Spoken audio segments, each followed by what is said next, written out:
Good day everyone. So for today, let me teach you on how to dark mode your Facebook.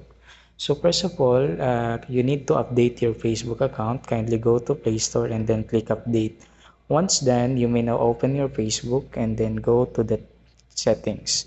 First, click your profile on the right side and then go to settings.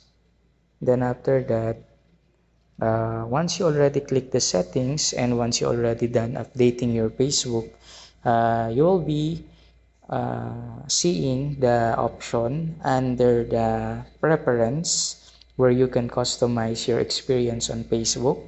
So kindly look for dark mode.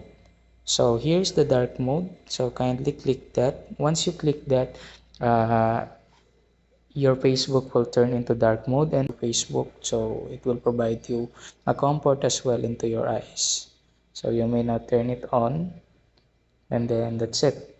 So your Facebook are already on the dark mode. So here, so that's it.